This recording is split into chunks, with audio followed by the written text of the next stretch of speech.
Hi everyone. ഒട്ടുമിക്ക പാരന്റ്സിനുണ്ടാകുന്ന ഒരു സംശയമാണ് കുട്ടികളിലെ വിശപ്പ് എങ്ങനെ വർദ്ധിപ്പിക്കാം എന്നുള്ളത്. ഒരു 10 വയസ്സിന് താഴെയുള്ള കുട്ടികളിൽ കാണപ്പെടുന്ന ഒരു പ്രശ്നമാണ് വിശപ്പില്ലായ്മ. ഇതുകൊണ്ട് തന്നെ അവർക്ക് പ്രോപ്പറായിട്ടുള്ള ന്യൂട്രിയൻസ് ലഭിക്കുകയില്ല, അവരുടെ പ്രതിരോധ ശേഷി കുറഞ്ഞു പോവുകയും അവർക്ക് പ്രോപ്പറായിട്ടുള്ള ഡെവലപ്മെന്റ് ഉണ്ടാവുകയും ചെയ്യില്ല.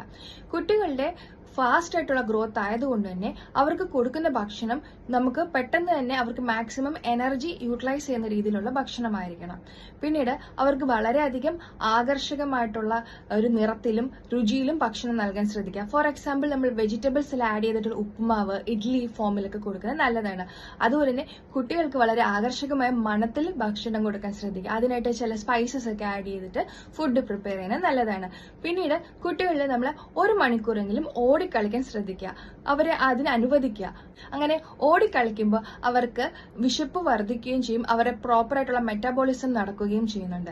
പിന്നീട് കുട്ടികളിലെ സിങ്കിന്റെ കണ്ടന്റ് അടങ്ങിയിട്ടുള്ള ബീൻസ്, നട്ട്സ്, മഷ്റൂം, ചീര എന്നിവ കഴിക്കുന്നത് അവരുടെ വിശപ്പ് വർദ്ധിക്കാൻ സഹായിക്കുന്നു.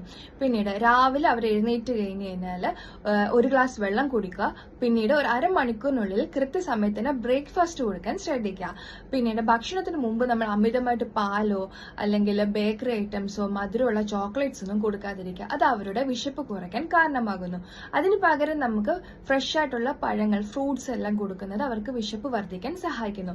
പിന്നെ നമ്മൾ ഭക്ഷണത്തിനിടയിൽ സ്നാക്സ് ആയിട്ട് ബേക്കറി ഐറ്റംസ്, ബിസ്ക്കറ്റ്സ് ഒന്നും കൊടുക്കാതിരിക്കുക. വീട്ടിലുണ്ടാക്കുന്ന പലഹാരം തന്നെ കൊടുക്കുക. എന്നും കുട്ടികളുടെ ഭക്ഷണത്തിൽ നമ്മൾ കപ്പലണ്ടി അഥവാ നിലക്കടല ആഡ് ചെയ്യുന്നത് നല്ലതാണ്. അതുപോലെ പീനട്ട് ബട്ടറും അവർക്ക് കൊടുക്കുന്നത് എന്തുകൊണ്ട് നല്ലതാണ്. അതുപോലെ തന്നെ ഭക്ഷണത്തിന് ശേഷം ഒരു നേരം നമ്മൾ 1 ഔൺസ് തൈര് കൊടുക്കുന്നത് അവർക്ക് ഡൈജഷൻ പ്രോപ്പർ ആക്കാനും അതുപോലെ വിശപ്പ് വർദ്ധിപ്പിക്കാനും അവരുടെ ശരീരത്തിൽ അതൊരു പ്രോബയോട്ടിക് ആയിട്ട് ആക്ട് ചെയ്യാനും സഹായിക്കുന്നു. എപ്പോഴും ഒരു 2 മണിക്കൂർ ഇടവേളയിൽ കുട്ടികൾക്ക് ഭക്ഷണം കൊടുക്കാൻ ശ്രദ്ധിക്കുക. ഒരുപാട് നേരം നമ്മൾ ഭക്ഷണം കൊടുക്കാതിരുന്നു കഴിഞ്ഞാൽ അത് അവരുടെ വിശപ്പ് കെടാൻ കാരണമാവുകയും അൾസർ പോലുള്ള പ്രശ്നങ്ങൾ ഉണ്ടാവാനും കാരണമാകുന്നു. പിന്നീട് അവരുടെ മലശോധന പ്രോപ്പറായിട്ട് നടക്കുന്നുണ്ടോ എന്ന് ശ്രദ്ധിക്കുക.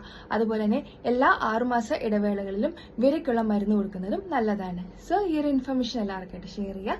Thank you.